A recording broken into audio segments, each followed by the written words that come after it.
The world makes you something that you're not, but you know inside what you are. And that question burns in your heart. How will you become that? I may be someone unique in this, but I am not alone. Not alone at all. So when I became a fashion model, I felt that I finally achieved the dream that I've always wanted since I was a young child. My outside self finally matched my inner truth, my inner self. For complicated reasons, which I'll get to later. When I look at this picture, at that time I felt like, Gina, you've done it. You've made it. You have arrived. But this past October, I realized that I'm only just beginning.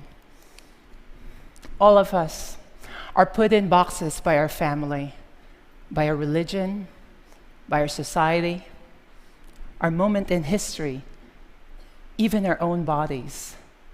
Some people have the courage to break free, not to accept the limitations imposed by the color of their skin or by the beliefs by those that surround them.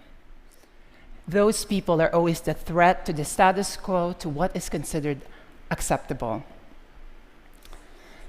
In my case, for the last 9 years, some of my neighbors, some of my friends, colleagues, even my agent did not know about my history. I think in mystery, this is called a reveal. Here is mine. I was assigned boy at birth based on the appearance of my genitalia. I remember when I was 5 years old in the Philippines walking around our house, I would always wear this t-shirt in my head. And my mom asked me, how come you always wear that t-shirt in your head? I said, Mom, this is my hair. I'm a girl.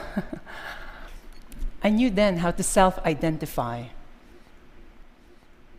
Gender has always been considered a fact, immutable. But we now know it's actually more fluid, complex, and mysterious. Because of my success, I never had the courage to share my story.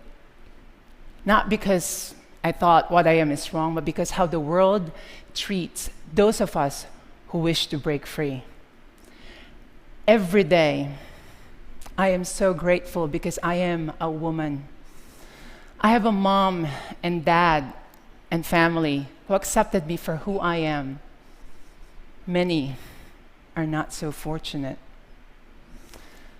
There's a long tradition in Asian culture that celebrates the fluid mystery of gender. There's a Buddhist goddess of compassion. There is a Hindu goddess, Hydra goddess. So when I was 8 years old, I was at a fiesta in the Philippines celebrating these mysteries. I was in front of this stage, and I remember out comes this beautiful woman right in front of me, and I remember that moment, something hit me. That is the kind of woman I would like to be. So when I was 15 years old, still dressing as a boy, I met this woman named TL. She is a transgender beauty pageant manager. That night she asked me, how come you were not joining the beauty pageant? She convinced me that if I joined, that she will take care of the registration fee and the garments. And that night, I won Best in Swimsuit and Best in Long Gown and placed second runner-up amongst 40-plus candidates. That moment changed my life. All of a sudden, I was introduced to the world of beauty pageant. Not a lot of people could say that your first job is a pageant queen for transgender women, but I'll take it. So from 15 to 17 years old, I joined the most prestigious pageant, to the pageant where it's at the back of the truck, literally, or sometimes it would be a pavement next to a rice field, and when it rains, which it rains a lot in the Philippines, the organizers would have to move it inside someone's house. I also experienced the goodness of strangers, especially when we would travel in remote province in the Philippines. But most importantly, I met some of my best friends in that community. In 2001, my mom, who had moved to San Francisco, called me and told me that My green card petition came through that I could now move to United States. I resisted it. I told my mom, "Mom, I'm having fun. I'm here with my friends. I love traveling, being a beauty pageant queen." But then 2 weeks later, she called me. She said, "Did you know that if you moved to United States, you could change your name and gender marker?" That was all I needed to hear. My mom also told me to put 2 E's in the spelling of my name. She also came with me when I had my surgery in Thailand at 19 years old.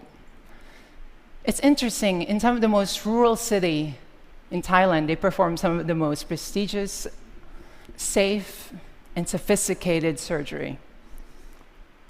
At that time in the United States, you needed to have a surgery before you could change your name and gender marker. So in 2001, I moved to San Francisco. And I remember looking at my California driver's license with the name Geena and gender marker F. That was a powerful moment. I mean, for some people, their ID is their license to drive or even to get a drink. But for me, that was my license to live, to feel dignified. I mean, all of a sudden, my fears were minimized. I felt that I could conquer my dream and move to New York and be a model. Many are not so fortunate. I think of this woman named Isla Nettles.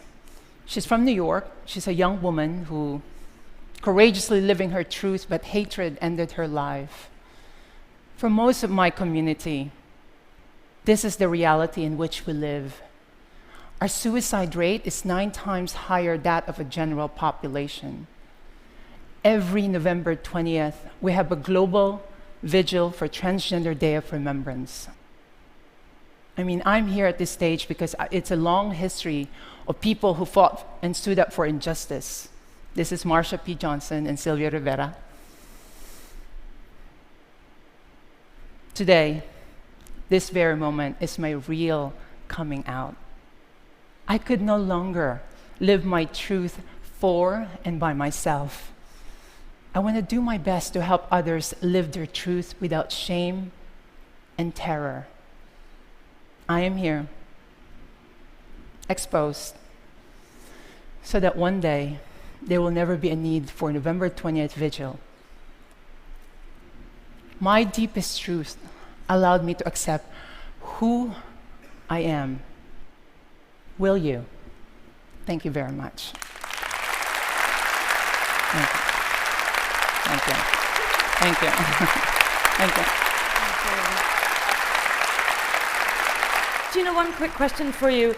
And I'm wondering what you would say, especially to parents, but in a more broad way, to friends, to family, to anyone who finds themselves encountering a child or a person who is struggling with and uncomfortable with the gender that's being assigned them. What might you say to the family members of that person to help them become good and caring and kind family members to them?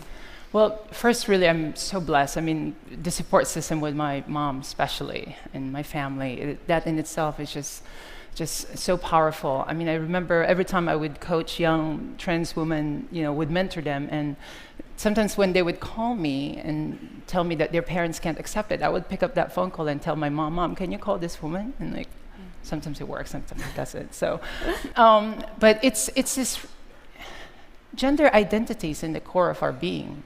Right? I mean, we're all assigned gender at birth. So what I'm trying to do is to have this conversation that sometimes that gender assignment doesn't match. And there should be a space that would allow people to self-identify. And that's a conversation that we should have with parents, with colleagues. And the transgender movement, it's at the very beginning to compare to how the gay movement started. There's still a lot of work that needs to be done. There should be an understanding, there should be a space of curiosity and asking questions, and I hope all of you guys will be my allies. Thank you, that was so lovely. Thank you.